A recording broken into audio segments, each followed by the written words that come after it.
Alhamdulillahilladzi hadana lihada wa ma kunna linahtadiya laula an hadana Allah. Walhamdulillahilladzi arsala rasulahu bil huda wa dinil haqq liyudhhirahu 'ala ad-dini kullihi walau karihal musyrikun. Asyhadu an la ilaha illallah wa asyhadu anna sayyidina Muhammad Rasulullah sallallahu alaihi wasallam. Ya ayyuhalladzina amanu taqullaha haqqa tuqatih wa la tamutunna illa wa antum muslimun. Shadaqallahul azim. Bersyukur kepada Allah pada pagi hari ini kita semua dalam keadaan dilindungi oleh Allah Subhanahu wa taala dalam rangka melaksanakan Salat Idul Adha yang di dalamnya ada syariat penyembelihan hewan kurban. Di dalam kurban menyimpan berbagai nilai filosofis yang dapat dikaitkan dengan segala aspek kehidupan, termasuk aspek pendidikan dan pendewasaan spiritual manusia. Kurban dapat membangun kedewasaan spiritual menuju kecerdasan beragama. Apalagi manusia mendidik jiwanya agar mampu mencapai kedewasaan spiritual. Arti sederhana kurban adalah mendekatkan diri, hati, jiwa dan ruh hanya kepada Allah Subhanahu wa taala. Pendekatan di sini berarti upaya seseorang menghidupkan potensi ketuhanan dalam dirinya dalam rangka mencapai kedewasaan spiritual yang menjadi keniscayaan bagi seluruh manusia. Pendewasaan spiritual dapat dilatih melalui kurban. Antara lain pertama, bahwa Allah Subhanahu wa taala menuntut kita untuk ikhlas melaksanakan kurban. Sebab ikhlas merupakan garansi bagi kemurnian aktivitas seseorang. Maka dari itu Allah menegaskan bahwa daging hewan yang dikurbankan itu tidak akan sampai kepada Allah, akan tetapi ketakwaan yang diharap dari seorang yang berkurban itu. Kedua, ibadah kurban juga melatih manusia untuk memperkuat rasa humanisme, mengasah kepekaan sosial dan menghidupkan hati nurani. Al-Quran dan hadis sangat mengutamakan aspek sosial daripada individual. Sampai-sampai Allah tidak menerima amalan seseorang apabila masih dililit masalah dengan sesamanya. Demikian pula di dalam hadis bahwa keimanan seseorang masih dilakukan kecuali dibuktikan dengan hubungan yang baik sesama manusia. Ketiga, kurban adalah sarana untuk menegakkan tauhid sebagai landasan utama dalam beragama, dengan pengakuan tidak ada Tuhan selain Allah Subhanahu wa taala. Artinya, tauhid menjadi komitmen manusia kepada Allah sebagai pusat dari seluruh aktivitas kehidupan. Nabiullah Ibrahim telah mengajarkan kepada kita sikap tauhid yang sesungguhnya.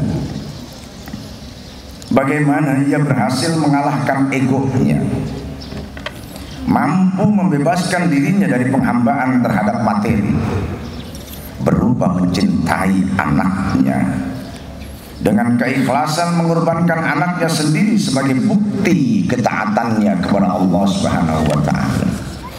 Keempat, bahwa kurban juga merupakan manifestasi dari salah satu sunnatullah. Hari raya kurban bukan hanya dimaknai sebagai wujud kepasrahan total Nabi Ibrahim kepada Allah Subhanahu wa taala, akan tetapi punya makna pembebasan manusia dari nilai-nilai kemanusiaan, dari keserakahan manusia atas yang lainnya.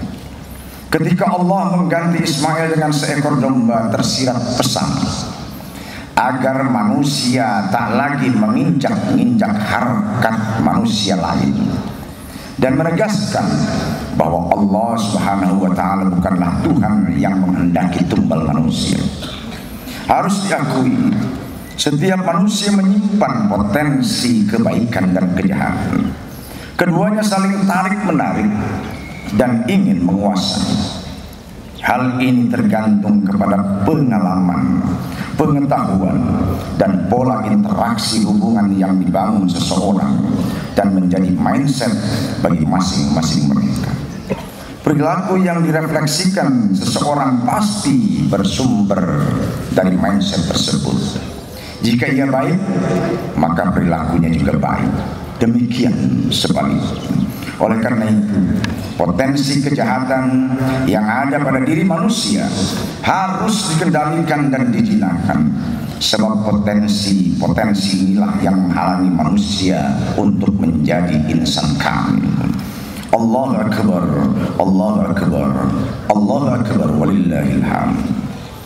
Marilah kita lihat sisi yang lain dari Nabiullah Ibrahim alaihissalam dan Siti Hajar tentang konsep kependidikan.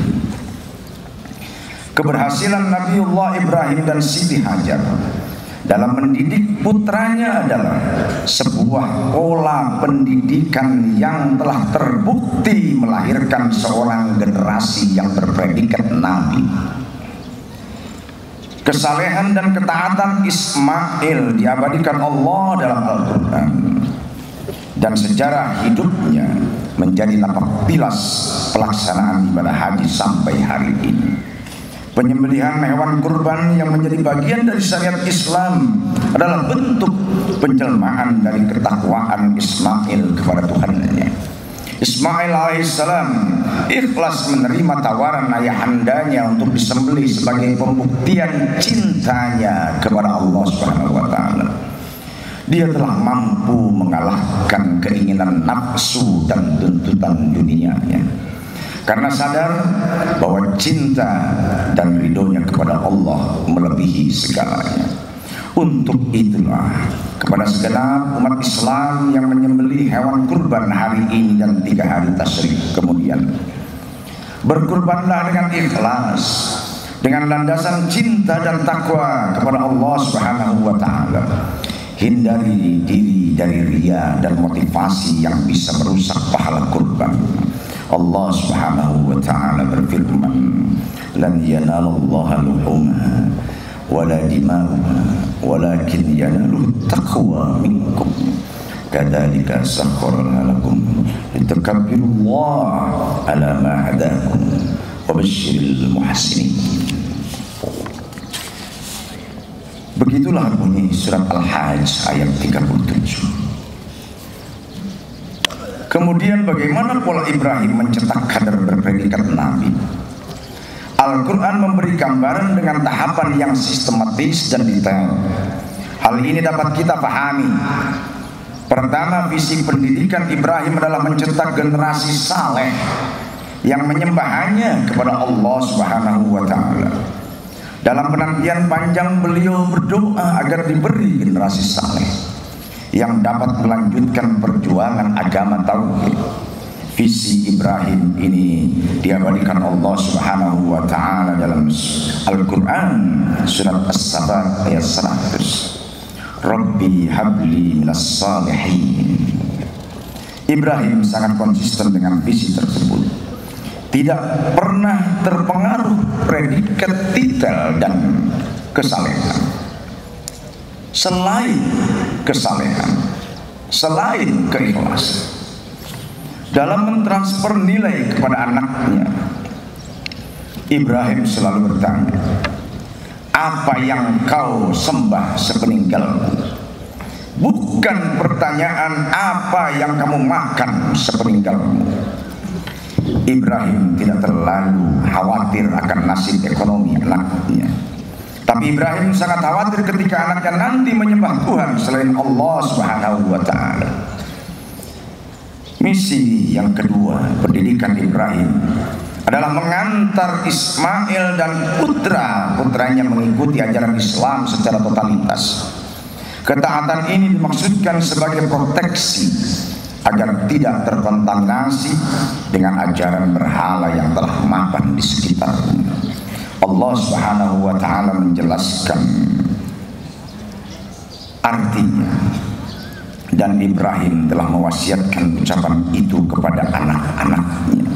Demikian pula Yakub. Ibrahim berkata, "Hai anak-anakku, sesungguhnya Allah telah memilih agama ini bagimu, maka janganlah kamu mati kecuali dalam memeluk agama Islam." Al-Baqarah ayat 132. Kurikulum yang ketiga, pendidikan Ibrahim juga sangat lengkap. Muatannya telah menyentuh kebutuhan dasar manusia. Aspek yang dikembangkannya meliputi tilawah untuk pencerahan intelektual, tazkiyah untuk penguatan spiritual, taklim untuk pengembangan keilmuan dan hikmah sebagai panduan operasional dalam amal kebajikan. Muatan-muatan strategis pendidikan Ibrahim tersebut Allah Subhanahu wa taala telah jelaskan secara terperinci dalam firman-Nya, "Rabbana wab'ats fihim rasulan minhum yatlu 'alaihim ayatika wa yu'allimuhumul kitaba wal hikmata wa yuzakkihim innaka antal azizul hakim." Ya Tuhan kami, utuslah untuk mereka seseorang rasul dari kalangan mereka yang akan membacakan kepada mereka ayat-ayat Engkau dan mengajarkan kepada mereka Alkitab, Al-Quran dan hikmah As-Sunnah serta mensucikan mereka. Sesungguhnya Engkaulah yang Maha Kuasa lagi Maha Bijaksana. Keempat, lingkungan pendidikan Ibrahim untuk putranya bersih dari virus akidah dan akhlak. Beliau dijauhkan dari berhala dunia, pikiran sesat, budaya jahiliyah dan perilaku sosial yang tercela. Hal ini dipilih agar pikiran dan jiwanya terhindar dari kebiasaan buruk di sekitarnya. Selain jauh dari perilaku yang tercela, tempat pendidikan Ismail juga dirancang menjadi satu kesatuan dengan pusat ibadah, yaitu Baitullah. Hal ini dipilih agar Ismail tumbuh dalam suasana spiritual, beribadah hanya untuk Allah Subhanahu wa taala. Kiat ini sangat strategis karena faktor lingkungan sangat berpengaruh kepada perkembangan kejiwaan anak di sekitarnya. Allahu Akbar, Allahu Akbar, Allahu Akbar, walillahil hamd. Ikhwanul muslimin yang berbahagia, pendidikan Nabiullah Ibrahim memang patut dicontoh. Beliaulah satu-satunya nabi yang berhasil mengantar semua anaknya menjadi nabi. Dan dari keturunan anak cucu beliau muncul nabi akhir zaman, yaitu Rasulullah SAW Muhammad. Semua ini sebagai takbir bagi kita dalam menjalankan hidup di dunia ini agar kita selamat dunia dan selamat di akhirat. Amin ya rabbal alamin.